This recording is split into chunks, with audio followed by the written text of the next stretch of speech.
যারা জামাত ইসলাম করেন, আপনাদের বড় লিডার আবুল কালাম মওদুদী তফহিমুল কোরআনে এই আয়াতের একটা টিকা ধরল না কেন? এটা আমার প্রশ্ন। দ্বিতীয় নম্বর, কওমি লাইনের যারা আছেন, আপনাদের আশরাফ আলী থানভী, আপনাদের পাকিস্তানের মুফতি শফি, ওনার মারিফুল কোরআন, বায়ানুল কোরআন সহ যেগুলো তাফসীর আছে, তরজমা আছে, এই আয়াতের টিকা ধরল না কেন? তাহলে বোঝা গেল আপনারা নবীর সম্মান মর্যাদা বরদাস্ত করতে পারেন না। আমি এগুলার নাম ধরে বলে দিলাম সতর্কতার জন্য। অনেক স্কুল, কলেজ, ইউনিভার্সিটির বাইরে আসে, ইসলামকে ভালোবাসে, কিন্তু তাদের লিডাররা কোথায় কোথায় কি করছে এগুলো তো এরা দেখেও নাই, পড়েও নাই। এই জন্য আমি আল্লাহর ওয়াস্তে বলে দিচ্ছি, আল্লাহর ওয়াস্তে হেদায়েতের উদ্দেশ্যে বলে দিচ্ছি, তাফসীর এটা একটা ব্যাপক সাবজেক্ট। আজকে তাফসীরের নামে কোরআনে পাকের তাফসীরের অবমাননা করা হচ্ছে। যাদেরকে আমরা মুফাসসির কোরআন হিসেবে ইন্টারন্যাশনাল, আন্তর্জাতিক মুফাসসির কোরআন হিসেবে মানুষের কাছে আমরা প্রকাশ করতে চাচ্ছি, এদের কাছে তাফসীর ডিপার্টমেন্টে কোন কোন কিতাব পড়ানো হয় আমার মনে হয় এগুলো জিজ্ঞাসা করলেও বলতে পারবে না। এটা তাফসীরে কোরআনের অবমাননা। এই দেশের মানুষ সাদা সিধা মানুষ, আমরা মুসলমান। রাজনৈতিকভাবে আপনি যে দল করেন, কিন্তু আপনি যদি মুসলমান হয়ে থাকে, আপনার রক্তের মধ্যে আমার দয়াল নবীর প্রেম আর ভালোবাসা অবশ্যই থাকবে, কোরআনে পাকের মুহাব্বত অবশ্যই থাকবে। আজকে অনেক সরলপান মুসলমান প্রতারিত হচ্ছে, যেখানে ডাইরেক্ট আমার রাসূল বলছেন, মান ফাসসারাল কোরআনা বিরাইহি ফালইয়াতাবাউ মাকআদাহু মিনান নার। শাইখুল হাদিস যারা মুহাদ্দিসিন বড় বড়, জিজ্ঞাসা করবেন এই হাদিসটা আছে কিনা। আমার নবী বলেন, যে ব্যক্তি মন গড়া কোরআনের তাফসীর করবে, মান ফাসসারাল কোরআনা বিরাইহি, যেই ব্যক্তি আল্লাহর কোরআনের তাফসীর করবে, তাদের মন গড়া যে তাফসীরের সাথে কোরআনের তাফসীরের কোনো মিল নেই, যে তাফসীরের সাথে রাসূল পাক ইসলামের হাদিসের সাথে কোনো মিল নেই, এটা একটা মন গড়া তাফসীর। আমার দয়াল নবী বলছেন, ফালইয়াতাবাউ মাকআদাহু মিনান নার, তাদের ঠিকানা কিন্তু জাহান্নাম। তাদের ঠিকানা কোথায়? অত্যন্ত সতর্ক। কিন্তু এটা আল্লাহর কালাম, আল্লাহর কালামকে নিয়ে ধোঁকাবাজি করার কোনো সুযোগ নাই। আমি সবাইকে অনুরোধ জানাবো, আমার আওয়াজে আপনারা বুঝতে পারছেন। এরপরও কোরআন পাকে একটি আয়াতে কারিমা তেলাওয়াত করলাম। মহান রব্বুল আলামিন যদি তৌফিক দান করেন, অল্প সময়ে এই আয়াতের তাফসীর পেশ করার চেষ্টা করব। আপনারা আন্তরিকতা নিয়ে বসবেন, বুক ভরা আল্লাহ এবং রসুলের প্রেম নিয়ে বসবেন, আল্লাহর কোরআন বুঝার জন্য চেষ্টা করবেন। আমার জীবন মরণ সাজাবো মাদানি রঙে, আমার জীবন মরণ। আমি আরো একটু সহযোগিতা বেশি কামনা করব, আওয়াজটা একটু বাড়িয়ে বললে ভালো লাগবে। আমার জীবন মরণ মাদানি রঙে, আমার জীবন মরণ সেই রঙে রঙিন হলে আল্লাহ রসুল থাকবি আমার সঙ্গে। আমার জীবন মরণ মাদানে। আল্লাহ পাক সবাইকে কোরআন মাজিদ পড়ার বুঝার আল্লাহ সবাইকে সে তৌফিক দান করুক, আমিন বলুন। আমি প্রাথমিক পর্যায়ে কয়েকটা হাদিস বলবো।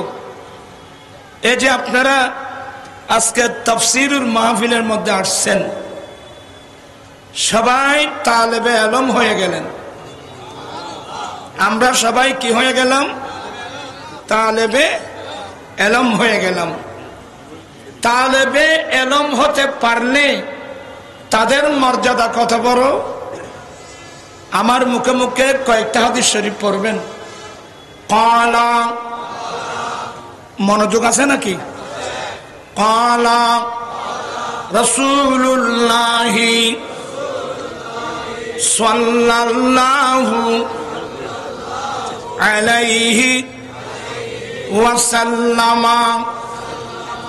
মান সালাকা তরিকান ইয়াতলুবু ফিহি ইলমা সালাকাল্লাহু তরিকাম মিন তুরুকিল জান্নাহ ওয়া ইন্নাল মালাইকাতা লাতাদাউ আজনিহাতাহা রাদান লিতালিবিল ইলমি। কষ্ট হলো? মাশাআল্লাহ। আজকের আমি ছোট ভাই অধ্যক্ষ হাসান তশরিফ আনছেন, সাহেব মারহাবা। ইনশাআল্লাহ উনি আমার পরক্ষণে করতে করবেন।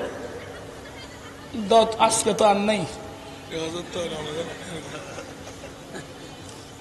না। যাই হোক, কি আপনাদের ভালো লাগতেছে?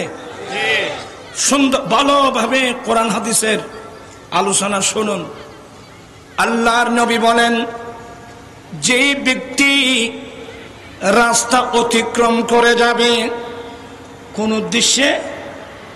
দ্বীনের জ্ঞান, ধর্মের জ্ঞান অর্জন করার উদ্দেশ্যে, কোরআনে পাকের তাফসীর শোনার উদ্দেশ্যে, দ্বীনের জ্ঞান, ধর্মের জ্ঞান অর্জন করার উদ্দেশ্যে যেই ব্যক্তি রাস্তা অতিক্রম করে যাবে, রব্বুল আলামিন তাকে জান্নাতের যেই কোন একটা রাস্তা দিয়ে চালাবেন। সুবহানাল্লাহ। আজকে আপনারা কোন স্কুল? জি, এজে চৌধুরী স্কুল মাঠে আসছেন। এটা ফটিয়ার রাস্তা দিয়ে আসেন নাই। আমার নবীর হাদিস মোতাবেক আপনারা জান্নাতের রাস্তা ধরে আসছেন। বিশ্বাস আছে? কার কার আছে? হাত উঠাই দেখাতে হবে। আল্লাহু আকবার, ইয়া রাসূলুল্লাহ। আমরা আমার নবীর হাদিসকে বিশ্বাস করতে হবে। আমার যুক্তির মধ্যে আসুক কিংবা নাই আসুক, আমার নবী বললে আমরা কি করলাম? বিশ্বাস করলাম। আল্লাহর নবী বলেন, যেই ব্যক্তি রাস্তা অতিক্রম করে যাবে দ্বীনের জ্ঞান, ধর্মের জ্ঞান आने दया डूब दो अब तू तुम्हारी जानिबी आने दया डूब दो अब तू तुम्हारी जानिबी कश्ती तुम्हें पे छोड़ी कश्ती तुम्हें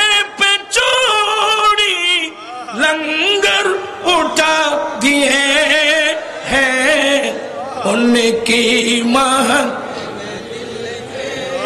होंचे बाबा আমরা মদিনার যাত্রী কথা বলছেন দেখেন আমরা কোন যাত্রী এই যে তাফসীরুল কোরআন, এই কোরআন তো আল্লাহ আমার নবীর উপর নাযিল করেছেন। সে তাফসীরুল কোরআন মাহফিল মানে আমরা আমাদের যাত্রা কোন দিকে? আর যে আমাদের যাত্রা কোন দিকে? আমাদের যাত্রা কিন্তু মদিনার দিকে। যাওয়া লাগবে? কথা বলছেন, এখানে যাওয়া লাগবে।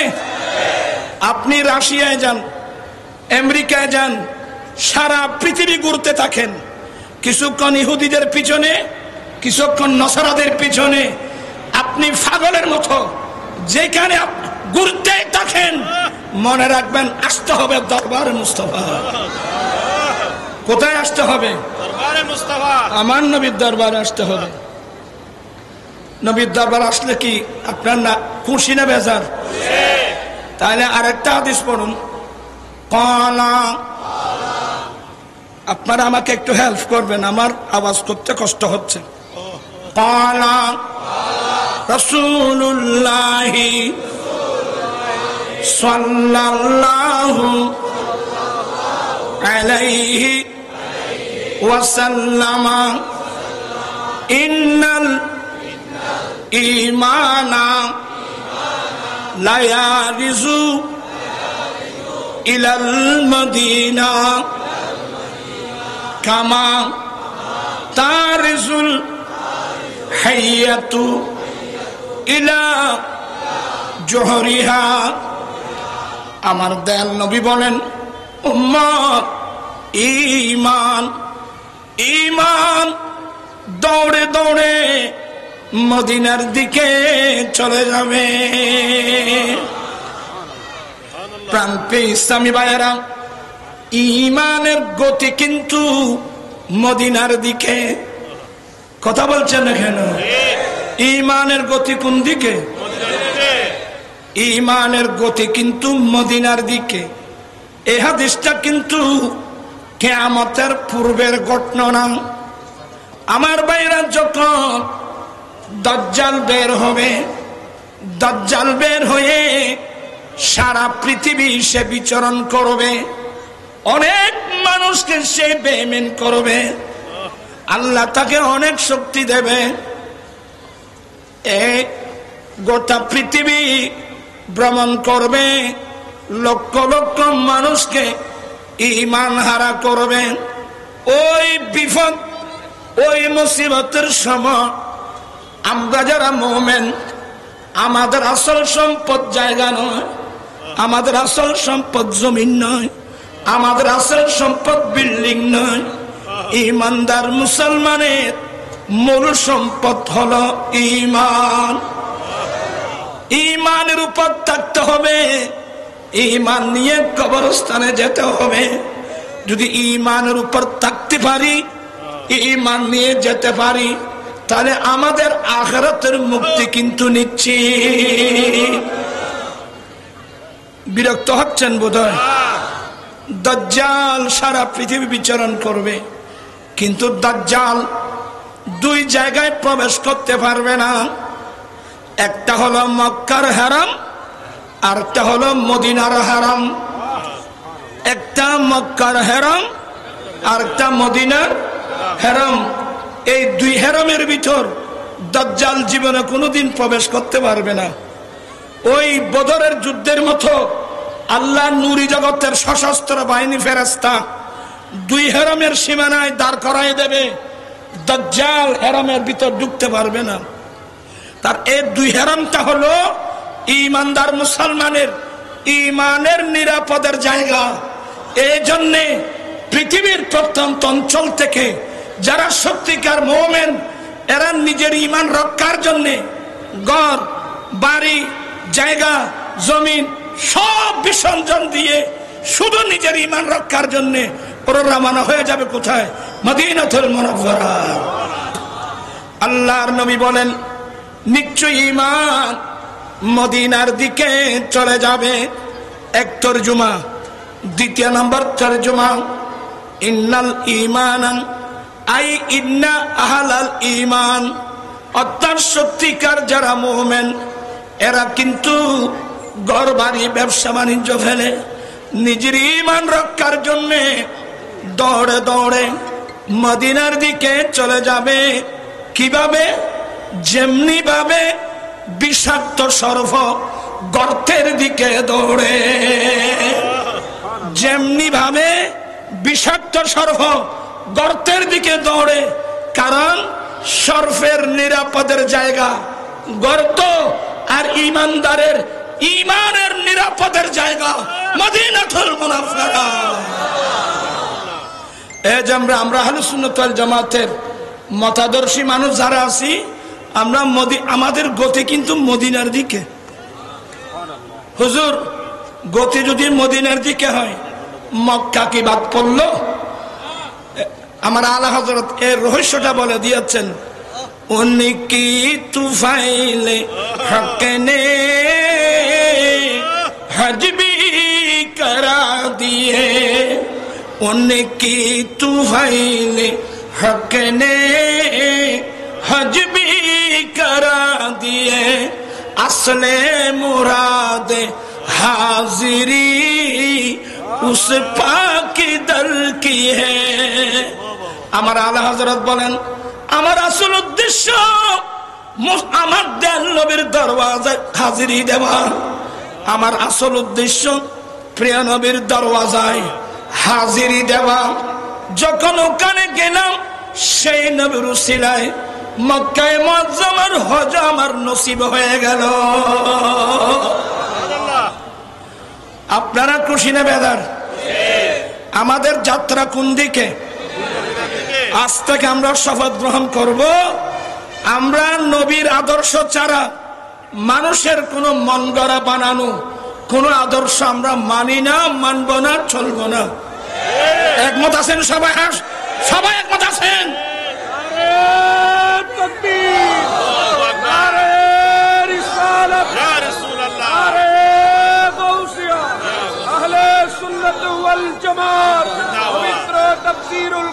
আমার নবী বলেন, তেরে কদমো মে জো হ্যায় গैर कामू क्या देखे, तेरे कदमों में जो है गैर कामू क्या देखे, कौन नजरों पे चढ़े देख कि तलवार तेरा। या रसूल अल्लाह, या हबीब अल्लाह, যারা আপনার কলমা পড়েছে, যারা আপনার দরওয়াজায় থাকে, ওরা অফরের মুখ কি দেখবে? কথা বলছেন কেন? যারা নবীর দরওয়াজায় থাকে ওরা অফরের মুখ। কেন? আমার নবীর চেহারার সামনে অন্য মানুষের চেহারাতে চেহারাই না। হে নবী, আপনার দরওয়াজায় যারা থাকবে ওরা অফরের মুক্তি দেখবে। যেই চোখে আপনার নূরানি চেহারা দেখেছেন, যেই চোখে আপনার আদর্শ দেখেছেন, যেই চোখে আপনার ভাষা, যেখানে ভাষা শুনেছেন, আপনার আদর্শ, আপনার চরিত্র, আপনার দর্শন, ব্যক্তিগত দর্শন, পারিবারিক জীবন, সমাজ জীবন, রাষ্ট্রীয় জীবন, আপনার দর্শন যেই চোখে দেখেছে, ওই চোখে পৃথিবীর কোন মানুষের দর্শন ওই চোখের মধ্যে স্থান করতে পারবে না, পারবে না।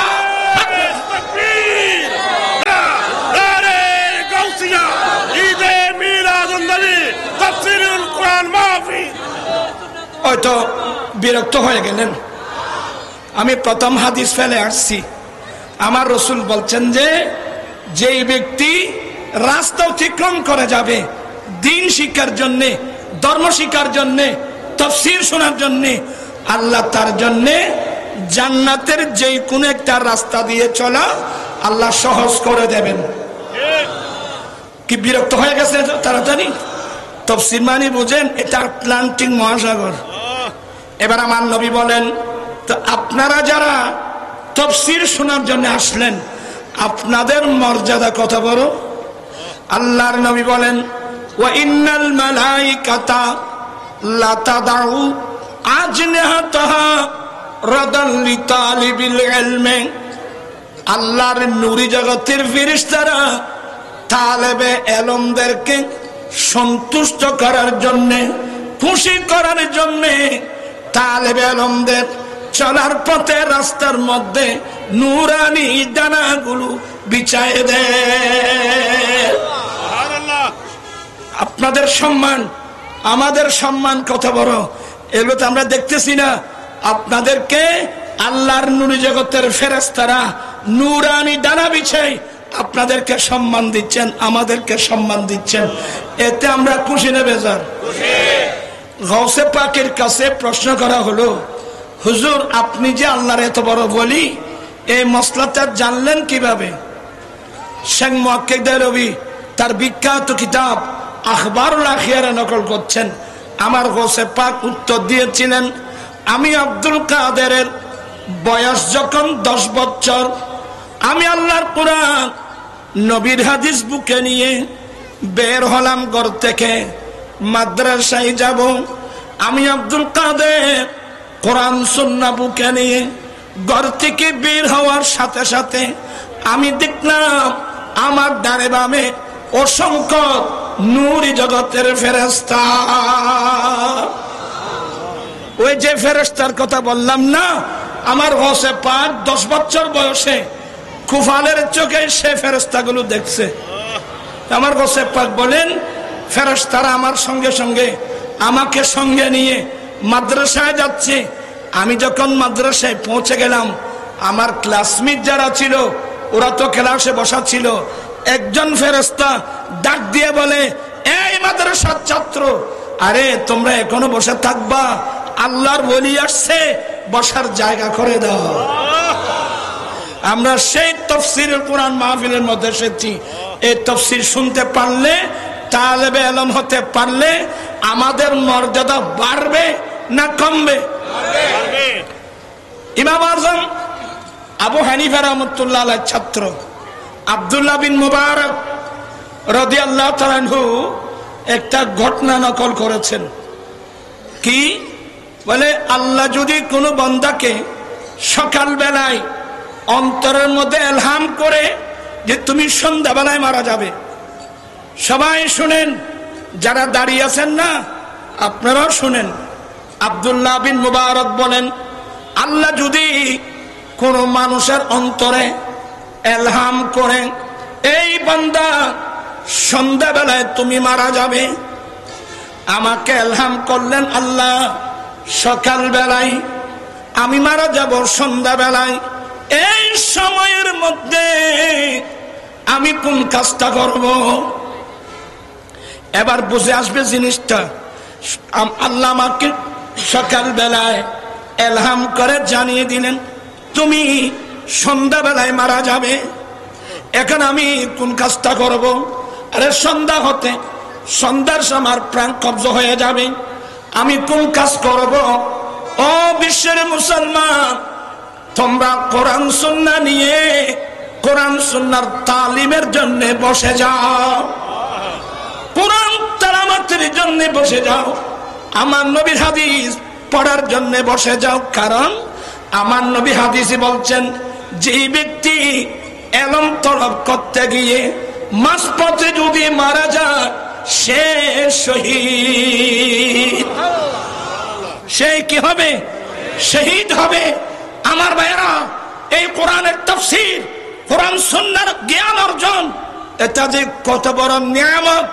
এই মসলাগুলো যদি আমরা জানতাম, আমাদের ছেলে মেয়েরা কোনোদিন মাদ্রাসা ফেলে অন্য কোন স্কুলে যেখানে কোরআনও নাই, হাদিসও নাই, ফিকহও নাই, ফতোয়াও নাই, আমরা সেখানে কোনোদিন যেতাম না। এমন কোরআন আমরা পেয়েছি আমার দয়াল নবীর উসিলায়। আমি শুধুমাত্র আপনাদেরকে ভূমিকার মতো কথা বলছি। আমরা এই কোরআনের জ্ঞান অর্জন করতে রাজি আছি কিনা? আমরা ছেলে মেয়েদেরকে মাদ্রাসায় দিতে রাজি আছি তো? এই তো বলো, হুজুর আমি তো নিয়োগ করেছি ছেলেকে কেজি স্কুল, কিন্ডারগার্টেন, আশা, প্রত্যাশা, নাজওয়ান, ব্রাক, কত নামের স্কুল আছে। তো স্কুল তো খারাপ না, স্কুল তো ভালো, কিন্তু সেই স্কুলের সিলেবাসে কোরআন শরীফ আছে? কথা বলছেন না কেন? সেই স্কুলের সিলেবাসে কোরআন শরীফ আছে, হাদিস শরীফ আছে। প্রাণ ইসলামী ভাইয়েরা, এটা বিরাট ইহুদি নাসারা চক্রান্ত। এ দেশে ব্রিটিশ এসে আমাদেরকে শাসনের নামে শোষণ করেছে, এমন রূপ আমাদের ভিতর ঢুকাই দিয়েছে, এরা আমাদের দেশ থেকে চলে গেলেও এখন কাজ করতেছে তাদের বিধিবিধানগুলো। এরা মুসলমানের জাতীয় শিক্ষা ছিল কোরআন সুন্নাহ। আমরা যারা মুমিন মুসলমান আছি, আমাদের জাতীয় শিক্ষা কি? কোরআন সুন্নাহ। বিধর্মীরা জানে যে মুসলমানরা যতদিন কোরআন সুন্নাহকে বুকে ধারণ করে থাকবে, আল্লাহর কোরআন নবীর সুন্নাহর বাইরে মুসলমান যাবে না, এই মুসলমানকে কাবু করা তাদের পক্ষে সম্ভব হবে না। এই জন্য এরা সুকৌশলে বলে মুসলমানদেরকে কোরআন সুন্নাহ থেকে দূরে সরাতে হবে, মুসলমানদেরকে কোরআন সুন্নাহ থেকে দূরে সরাতে হবে। ওরা এদেশের বড় বড় পয়সাওয়ালা মানুষকে হাত করে এক একজনকে এক এক ধরনের টাইটেল দিয়েছেন, বলে কোরআন সুন্নাহ শিক্ষা। এগুলো আধুনিক শিক্ষা না, এগুলো দেশ কোনোদিন উন্নতির দিকে যাবে না। নতুন আধুনিক শিক্ষা লাগবে, বিজ্ঞান লাগবে, science, arts, commerce, mathematics, economics, geography, chemistry, অনেক উন্নত, এগুলো বিজ্ঞান লাগবে, বিজ্ঞান লাগবে। বিজ্ঞান তুমি বুঝো, কোরআন আসছে, বিজ্ঞান আসছে। এই কোরআন না আসলে পৃথিবীর মানুষ বিজ্ঞান কখনো বুঝতো না। এখানে অনেক স্কুল কলেজের ছাত্র আছো, শিক্ষিত ভাইয়েরা আছেন, মার্কেটে গেলে একটা বই সংগ্রহ করবেন, বিজ্ঞান না কোরআন, ভাই মোহাম্মদ নুর ইসলাম, বইয়ের নাম কি বললাম? বিজ্ঞান না কোরআন, এটা বইয়ের নাম। এই সে আপনার মতো বাংলা ইংরেজি শিক্ষিত মানুষ, সে বাংলা ইংরেজির পাশাপাশি আল্লাহর কোরআন নিয়ে যখন সে স্টাডি করলো, সে দেখতে পেল কোরআন শরীফের ফার্স্ট টু লাস্ট আগা গোড়া বিজ্ঞান। তো মন্তব্য লিখতেছেন বিজ্ঞান না কোরআন। আজকে আমার হাতে সময় নেই, আমি কোরআন শরীফের আয়াত পড়ে পড়ে কোন আয়াতে কোন সমাজ বিজ্ঞান, কোন রাষ্ট্রবিজ্ঞান, এগুলো আমি আপনাদেরকে প্র্যাকটিক্যাল দেখাইয়ে দিতাম। যতদিন এই কোরআন সুন্নাহ মুসলমানের বুকে ছিল, বিশ্বের মধ্যে মুসলমানের নেতৃত্ব ছিল। যেই তারিখ থেকে মুসলমান, দেখেন কি সুন্দর, এটা জাতীয় শিক্ষা, এই মাদ্রাসা শিক্ষাকে বানাই দিলে প্রাইভেট শিক্ষা। যেহেতু মানুষ জাতীয় শিক্ষার প্রতি দুর্বল, সেই কৌশলে মুসলমানের অনেক ছেলে মেয়েরা চলে গেল কোথায়? স্কুলে। কিন্তু স্কুলের মধ্যে কোরআন শরীফ আছে, স্কুলের মধ্যে হাদিস শরীফ আছে। এই সিস্টেমে অধিকাংশ মুসলমানদেরকে কোরআন সুন্নাহ থেকে অনেক দূরে সরাই নেওয়ার কারণে এই মুসলমানদেরকে ইহুদি নাসারা গোলাম বানানো তাদের পক্ষে সম্ভব হয়েছে। ঠিক না ভাই? আমার আপনাকে এত তাড়াতাড়ি ভুলে গেলেন। আমি আজকে তাফসীরুল কোরআন মাহফিল থেকে জাতিকে আহ্বান জানাবো, আসুন আমরা একযোগে তওবা করব, একযোগে তওবা করে কোরআন সুন্নাহর দিকে আমরা ফিরে আসব। আমি নিজে কোরআন সুন্নাহর জ্ঞান অর্জন করব, ছেলে মেয়েদেরকে কোরআন সুন্নাহর শিক্ষা দিয়ে খাঁটি মুসলমান হিসেবে গঠন করব। আপনারা রাজি আছেন তো? তাহলে তাফসীর মাহফিল কাজে আসবে। কয়টা বাজে এখন? আসুন এখন আমাকে একটু পানি খাওয়ান, 8-10 মিনিট করতে জন্য। জি আচ্ছা, কষ্ট হচ্ছে তো? কষ্ট হচ্ছে না তো? আমি যে আয়াতে কারিমা তেলাওয়াত করেছি, এই আয়াতের তাফসীরে আসতেছি মাত্র। ইয়া আইয়ুহাল্লাযীনা আমানুস্তাজিবু লিল্লাহি ওয়া লির-রাসূলি ইযা দাআকুম লিমা ইউহয়িকুম। আল্লাহ বলেন, হে মুমিন বান্দা, রাসূল যখন তোমাদেরকে, আল্লাহ এবং রাসূল যখন তোমাদেরকে এমন কাজের দিকে ডাকবে, লিমা তাফসীর হলো আই ইলা মা। এ মুমিন বান্দা, আল্লাহ এবং রাসূল যখন তোমাদেরকে এমন কাজের দিকে ডাকবে, যেই কর্ম তোমাদেরকে সত্যিকারের জীবন দেবে, তোমরা সাথে সাথে উত্তর দাও। বুঝেন নেই? হে মুমিন, এটা আল্লাহর কানুন। হে মুমিন বান্দা, আল্লাহ এবং রসুল যখন তোমাদেরকে এমন কাজের দিকে ডাকবে যে কর্মগুলো তোমাদেরকে সত্যিকার কি দিবে, জীবন দেবে। এরা বুঝতেছে না কথা, বুঝতেছে না, তো এই জন্য ওরা রিপ্লাই দিচ্ছে না। আল্লাহ এবং রসুল যে কাজের দিকে আমাদেরকে ডাকবে সত্যি ওই কাজগুলো আমাদেরকে সত্যিকারের জীবন দেবে। যেমন তোমরা আমেনু, তোমরা ঈমান আনো, তাহলে ঈমানের ভিতরে আমাদের সত্যিকারের জীবন নিহিত। কথা বলছেন না কেন? ও আকিমুস সালাহ, তোমরা নামাজ কায়েম করো, তাহলে বুঝতে হবে নামাজ একামতে সালাতের ভিতরে আমার সত্যিকারের জীবন নিহিত। এক কথায় কোরআন সুন্নাহর ভিতরেই আমাদের জীবন সত্যিকারের জীবন নিহিত। তা আমি গভীরে যাচ্ছি না, আপনাদের সেই ব্রেনও নাই, যেগুলো বুঝবেন আপনি সেটা। এ মুমিন বান্দা, আল্লাহ এবং রসুল যখন তোমাদেরকে ডাকবে সাথে সাথে কি দাও? আর জুড়ে সবাই আওয়াজ দিয়ে। নির্দেশ কার? আল্লাহর। হে মুমিন বান্দা, তো যখন আল্লাহ এবং রসুল তোমাদেরকে আহ্বান করবে, তোমাদেরকে ডাকবে, তোমরা সাথে সাথে কি দাও? আর জোরে বলো না, কি দাও? সাড়া দাও। কি বুঝে আসতেছে? একটু কষ্ট হবে। আমার আশ্চর্য লাগলো, আগে আমাদের মুরব্বীরা বলতেন যে আমাদের দেশে ইসলামের নামে অনেক ইসলামী দল আছে। কথা বলছে না কেন? কিন্তু আমি আপনাদেরকে আঙ্গুল দিয়ে দেখাই দিচ্ছি, এই আয়াতের তাফসীরটা করবেন, যে আয়াতের মধ্যে আমার নবীর সম্মান মর্যাদার কথা আছে। তো ইসলামের নামে অনেক মুসলমান আছে যারা আমার নবীর সম্মান মর্যাদাকে সহ্য করতে পারে না। এটা প্র্যাকটিক্যাল দেখলাম এই আয়াতের তাফসীরে গিয়ে। এই আয়াতের তাফসীরে গিয়ে আমি প্র্যাকটিক্যাল দেখলাম। স্কুলের ছাত্র, কলেজের ছাত্র, ইউনিভার্সিটির ছাত্র, আজকে অনেক ছেলেরা প্রতারিত হচ্ছে।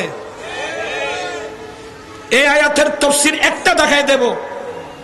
এই আয়াতের তাফসীর, যে আয়াত থেকে রাসূলুল্লাহ পাক সাল্লামের সম্মানের মর্যাদা প্রমাণিত হবে, এই আয়াতের ওরা কোন তাফসীর ধরে টিকা ধরে না। কথা বলছে না কেন? আর যেখানে নবিয়ে উম্মি, আমার নবীকে উম্মি বলা হলো, দেখবেন যে সেই আয়াতের মধ্যে এরা অন্তর খুলে এমন এমন টিকা লাগছে, এমন এমন টিকা লাগছে শুধু নবীকে নিরক্ষর বলার জন্যে। নাউজুবিল্লাহ বলবেন না?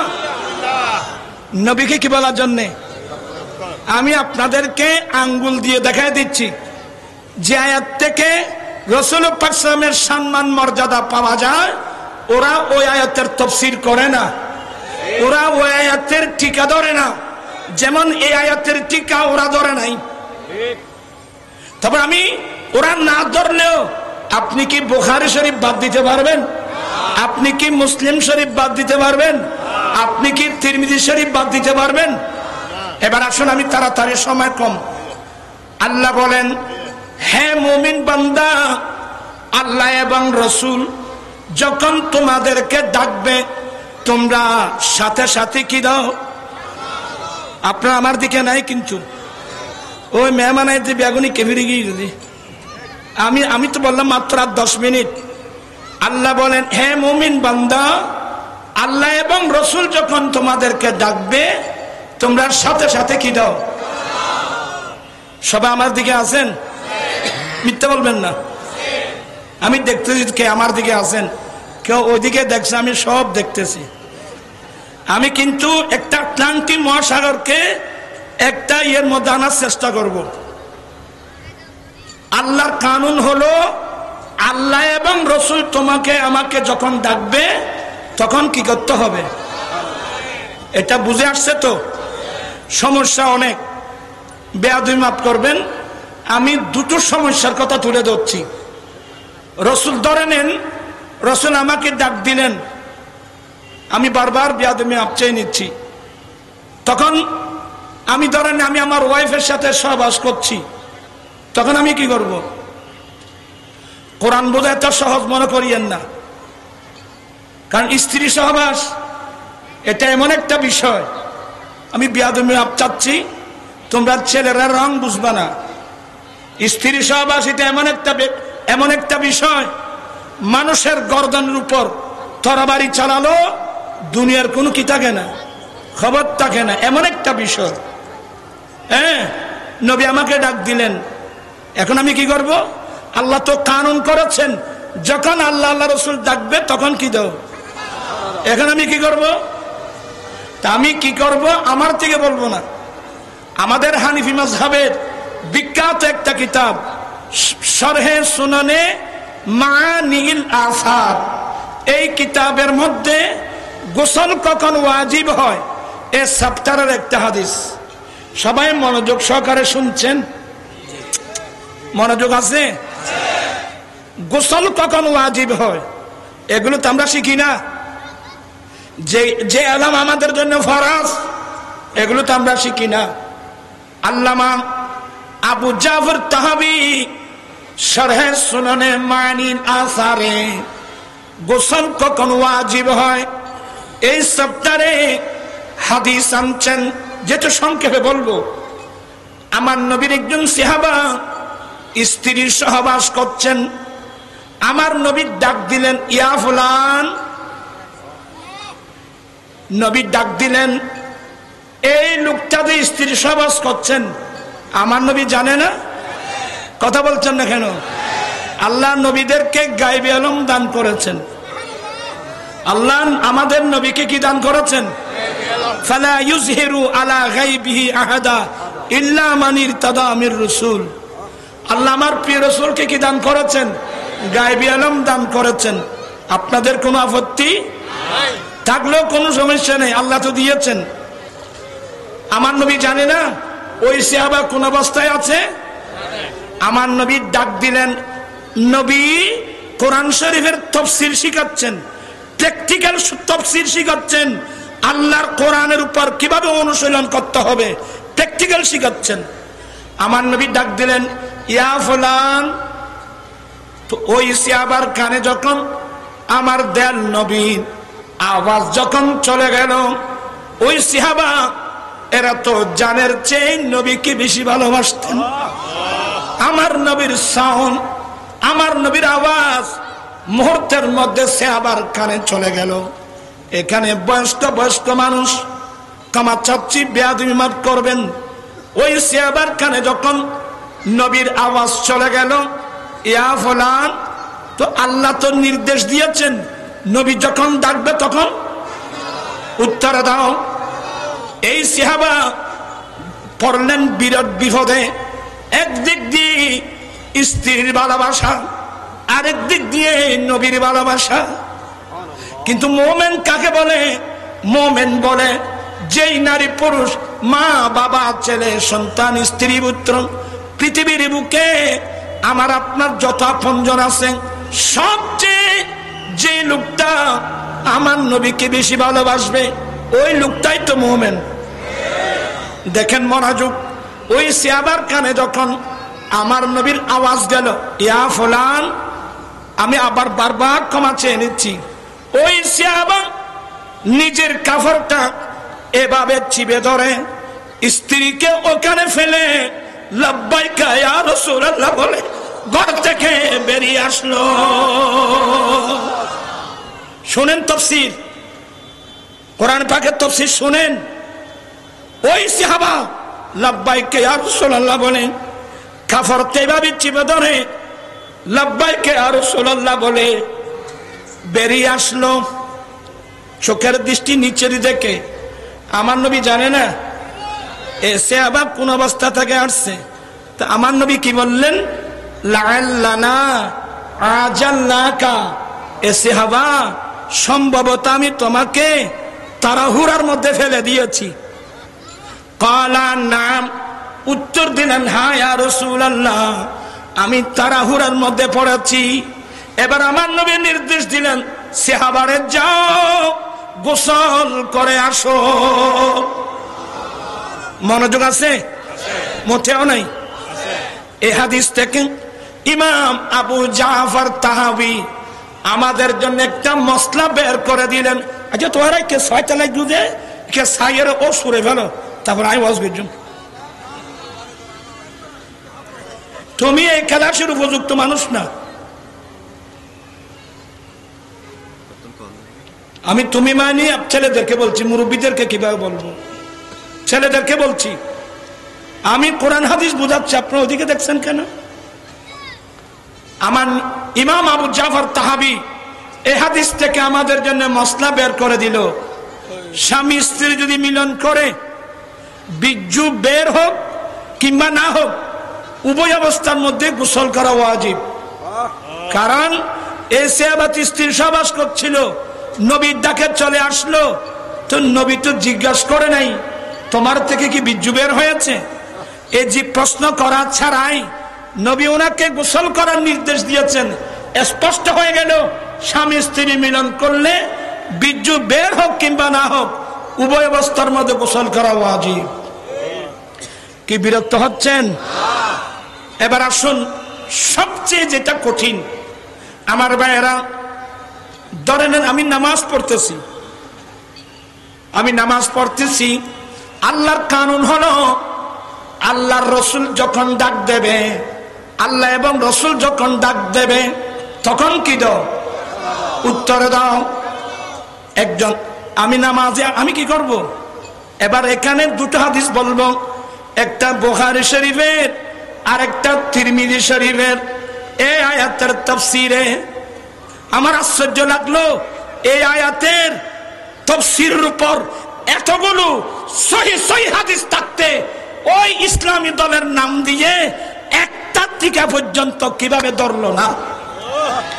স্পষ্ট হয়ে গেল এরা রসুলের সম্মান মর্যাদা বরদাস্ত করতে পারে না।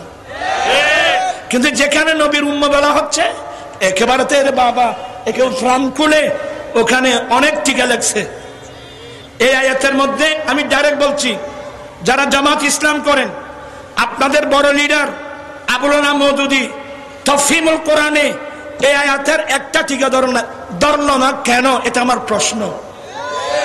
দ্বিতীয় নম্বর, কওমি লাইনের যারা আছেন, আপনাদের আশরাফ আলী থানভী, আপনাদের পাকিস্তানের মুফতি শফি, ওনার মারিফুল কোরআন, বায়ানুল কোরআন সহ যেগুলো তাফসীর আছে, তরজমা আছে, এই আয়াতের টিকা ধরলো না কেন? তাহলে বোঝা গেল আপনারা নবীর সম্মান মর্যাদা বরদাস্ত করতে পারেন না। আমি এগুলার নাম ধরে বলে দিলাম সতর্কতার জন্য। অনেক স্কুল কলেজ ইউনিভার্সিটির বাইরে আসে, ইসলামকে ভালোবাসে, কিন্তু তাদের লিডাররা কোথায় কোথায় কি করছে এগুলোতে এরা দেখেও নাই, পড়েও নাই। এই জন্য আমি আল্লাহর ওয়াস্তে বলে দিচ্ছি, আল্লাহর ওয়াস্তে হেদায়েতের উদ্দেশ্যে বলে দিচ্ছি। আমার নবী আন আবি সাঈদ ইবনুল মুআল্লা রাদিয়াল্লাহু তাআলা قال আনি রাসূলুল্লাহ সাল্লাল্লাহু আলাইহি ওয়াসাল্লাম ফালাম উজিবহু। আপনাদেরকে পড়াচ্ছি না, দেরি হয়ে যাবে। হযরতে আবু সাঈদ ইবনুল মুআল্লা নবীর একজন প্রিয় সাহাবা, উনি বলেন আমি মসজিদে নামাজ পড়ছিলাম। আমি মসজিদে, কোন মসজিদ হাদিসের মধ্যে নাম উল্লেখ নাই। এই হাদিসের ব্যাখ্যা আল্লামা বদরুদ্দিন আইনি শরীফে এবং ফাতুল বারিতে এই হাদিসের ব্যাখ্যা লিখছেন মসজিদে নববী, অর্থাৎ আবু সাঈদ ইবনুল মুআল্লা রাদিয়াল্লাহু তাআলা আনহু মসজিদে নববী শরীফে নামাজ পড়তেছিলেন। আমার নবী ডাক দিলেন, ইয়া আবা সাঈদ ইবনুল মুআল্লা। সবাই শিক্ষিত লোক, আমি দেখতেছি একজন লোক নামাজ পড়তেছে, আমি ডাকবো? আমার নবী ডাকলেন কেন? নবী তালিম দিচ্ছেন, নবী ডাকলে নামাজের ভিতর থেকেও উত্তর দিতে হবে। এটা হলো আজমতে মুস্তাফা, এটা শানে মুস্তাফা। আমার নবী প্র্যাকটিক্যাল তাফসীর শিখাচ্ছেন। আমার ভাইয়েরা, ইয়া আবা সাঈদ ইবনুল মুআল্লা, আমার নবী কয়েকবার ডাকলেন, কিন্তু আবু সাঈদ ইবনুল মুআল্লা বলেন আমি নামাজে থাকার কারণে আমি নবীর ডাকে উত্তর দিলাম না।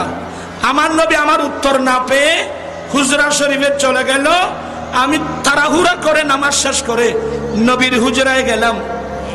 যাওয়ার সাথে নবী আমাকে প্রশ্ন করলো, এ আবু সাঈদ ইবনে মুআল্লা, আমি নবী যখন তোমাকে ডাকলাম, মা মানাকা, সবাই নোট করেন, বুখারীর সাথে মিলাবেন, তিরমিজির সাথে মিলাবেন। নবী বলছেন, মা মানাকা আল্লাহ তুজিবানি ইসদাউতুকা। আবু সাঈদ ইবনে মুআল্লা, আমি নবী যখন তোমাকে ডাকলাম, আমার ডাকে উত্তর দিকে তোমাকে কে নিষেধ করলো? বলে, ইয়া রাসূলুল্লাহ কুনতু উসাল্লি, আমি নামাজে ছিলাম, আমার নামাজ। ও, নামাজে থাকার কারণ উত্তর দাও নাই? তো আল্লাহ নবী প্রশ্ন করলেন, আওয়ালাম তাজিদ ফিমা ইউহালাইয়া, আমি নবীর উপর আল্লাহ যে কোরআন নাযিল করেছেন সেই কোরআনের মধ্যে এই আয়াত পাও নাই? হে মুমিন বান্দা, আল্লাহ এবং রাসূল যখন ডাকবে তখন উত্তর দাও, তুমি এই আয়াতে পাও নাই? বলে, হ্যাঁ ইয়া রাসূলুল্লাহ, পেয়েছি, কিন্তু নবী ডাক দিলে নামাজের অবস্থায় পর্যন্ত উত্তর দিতে হবে। নবীকে আমি এটা বুঝি নাই, ওয়ালা আউদ, ইনশাআল্লাহ আমি আগামীতে এই আচরণ করব না। আয়াতের তাফসীর বুঝতেছেন? এবার বুঝাবো।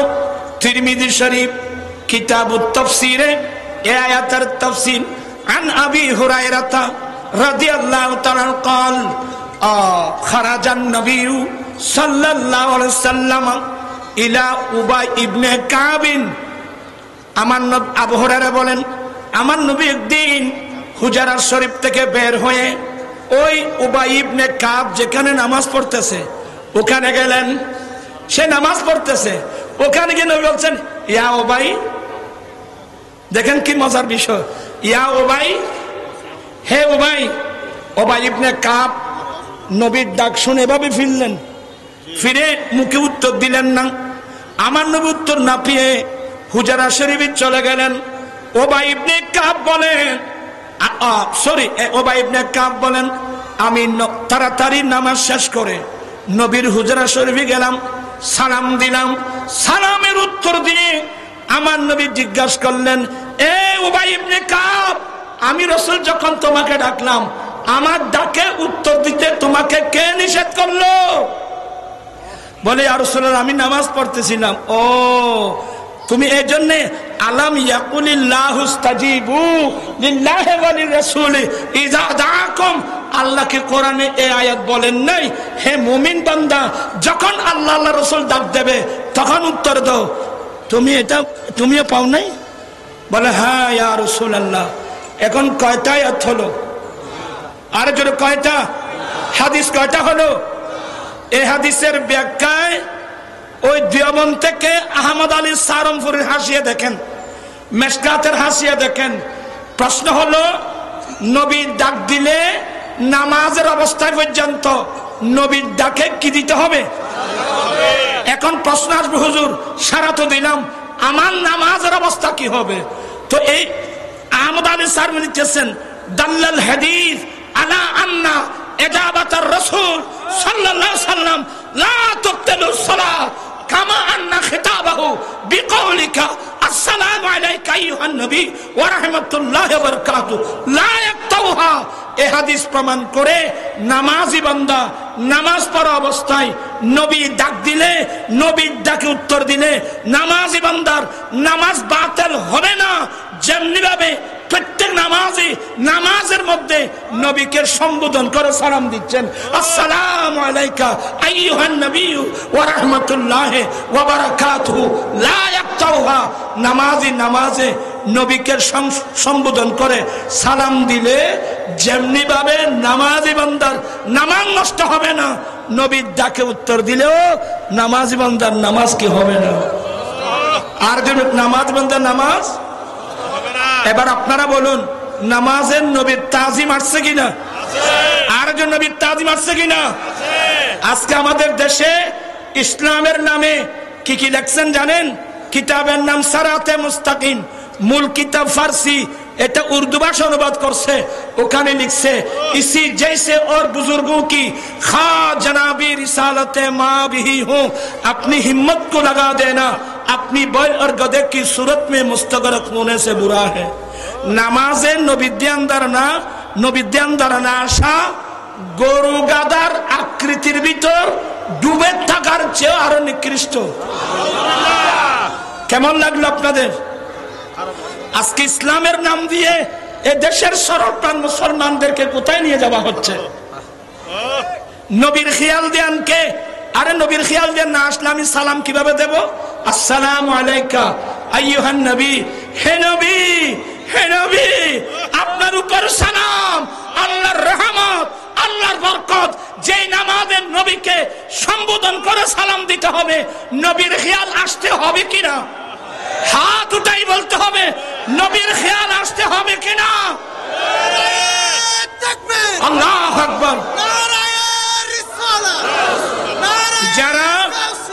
যারা নামাজে নবীর খেয়াল দেন কে গরু গাদার খেয়াল চেয়ে নিকৃষ্ট বলছে, ইমান আছে? কোন মুসলমান নিজের নবীর খেয়াল দেন কে গরু গাদার খেয়ালের চেয়ে নিকৃষ্ট বলতে পারে? এগুলোই হলো অনৈক্যের মূল কারণ। আমি অনেকবার বলছি, এই মুহূর্তের মধ্যে বাংলাদেশে যতগুলো ইসলামী দল আছে, সমস্ত ইসলামী দলগুলো একটা মঞ্চে আসতে হবে। কিভাবে আসবে? অনৈক্যের কারণগুলো চিহ্নিত করুন, অনৈক্যের কারণগুলো চিহ্নিত করে কোরআন সুন্নাহ দিয়ে আসুন, নিরসন করি, সবাই একটা প্ল্যাটফর্মে এসে যান। ঠিক কিনা ভাইরা আমার? ঐক্য চাই, এক হয়ে যাও, এক হয়ে যাও, মুখে বললে হবে না, অনেকের কারণগুলো চিহ্নিত করতে হবে। এটা কোরআন সুন্নাহ দিয়ে নিরসন করলেই তো সবাই একটা প্ল্যাটফর্মে এসে যাবে। আমি এখনো আশাবাদী। আল্লাহ বলছেন যে লা তাকনাতু মির রাহমাতিল্লাহ, বান্দা তোমরা আল্লাহর রহমত থেকে নিরাশ হইও না। আমরা এখনো আশাবাদী। আলহামদুলিল্লাহ, আমরা আহলে সুন্নাত ওয়াল জামাতের মধ্যে আমরা অনেকদিন অনেকের মধ্যে ছিলাম। ঠিক কিনা ভাইরা আমার? আমরা অনেকদিন অনেকের মধ্যে ছিলাম। এই গুনাহগার আপ্রাণ চেষ্টা চালিয়ে আমার ভাই সহ আজকে আলহামদুলিল্লাহ সমস্ত সুন্নি জনতা রাশারাশি সংকীর্ণতা পরিহার করে আমরা সবাই এখন একটা মঞ্চে এসেছি। ঠিক কিনা ভাইরা? আপনারা খুশি না বেজার? এখন আমাদের মধ্যে কোনো সংকীর্ণতা তাই এটা যখন হয়ে গেছে, অন্য ইসলামী দলকে বলবো এখানে তো কোনো আমাদের আদিগত কোনো দ্বন্দ্ব ছিল না, কিন্তু আপনাদের সাথে আমাদের আকীদাগত দ্বন্দ্ব, কোরআন সুন্নাহর ব্যাখ্যা নিয়ে অপব্যাখ্যা নিয়ে দ্বন্দ্ব। এর ফলে বলছি অনেকের কারণগুলো চিহ্নিত করুন, কোরআন সুন্নাহ দিয়ে নিরসন করুন, একটা প্ল্যাটফর্মে আসার চেষ্টা করুন। এই আহ্বান জানিয়ে আজকের তাফসীরুল কোরআন মাহফিলের কামিয়াবি কামনা করে আমি আসলে বেশিক্ষণ এতক্ষণ কথা বলবো আমার ধারণার বাইরে ছিল। আমার ভাই হাসান তো অনেকক্ষণ এখানে দাঁড়িয়ে আছে, আমি কখন শেষ করতেছি। আমি আমার বক্তব্য শেষ করে যারা আজকের মাহফিল আয়োজন করেছেন, কি আজকের মাহফিল কেমন হলো? আজকের তাফসীর কেমন হলো? এগুলো হলো কোরআন শরীফের তাফসীর। আপনারা পার্থক্য করবেন ইনশাআল্লাহ। আমাদের ছেলেরা যারা ইয়ং, আমরা তো এখন বৃদ্ধ হয়ে গেছি, এখন আমাদের ছেলেরা করবে। আমার ভাই সবাই বসে আছেন, আমার ভাই হাসান রেজা কখন টান দিচ্ছে। আপনারা আমার জন্য আসেন নাই, ওনার জন্য আসছেন।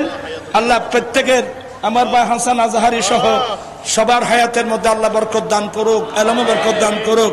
সবার সুস্বাস্থ্য মনে কামনা করছি। আমার রসবিয়া নুরিয়া কমিটির সাবেক সাধারণ সম্পাদক মোহাম্মদ মিয়া জুনায়েদ, তার আম্মা 2 দিন আগে মারা গেল। ইন্না লিল্লাহি ওয়া ইন্না ইলাইহি রাজিউন। দোয়া করবেন আল্লাহ মেয়েটাকে জান্নাত জান্নাত নসিব করে। আমার আম্মি যেন অসুস্থ, কয়েকদিন আগে আমাদের নিজামী সাহেবের বোন আমার ফুফি মৌসানা খাতুন সে কবরস্থানে চলে গেল। এভাবে অনেক নারী পুরুষ কবরস্থানে চলে গেছে। সাথে সাথে ফিলিস্তিন, লুবনান, সিরিয়ার মুসলমানের জন্য দোয়া করবেন। বর্তমান আরেকটা চক্রান্ত শুরু হয়ে গেল, আবার ফিলিস্তিনের জমিনে যুদ্ধের ফায়তারা চলছে। ঠিক কিনা ভাইয়েরা? আবার আল্লাহ জালেমদের জুলুম থেকে আল্লাহ বিশ্বের মুসলমানকে আল্লাহ কামিয়াবি দান করুক। এই আহ্বান জানিয়ে সবার সুস্বাস্থ্য, উন্নতি, মঙ্গল কামনা। অনেক প্রবাসী ভাইরাও দেখতেছে, সবার উন্নতি কামনা করে বক্তব্য শেষ করলাম। আসসালামু আলাইকুম ওয়া রাহমাতুল্লাহি ওয়া বারাকাতুহু।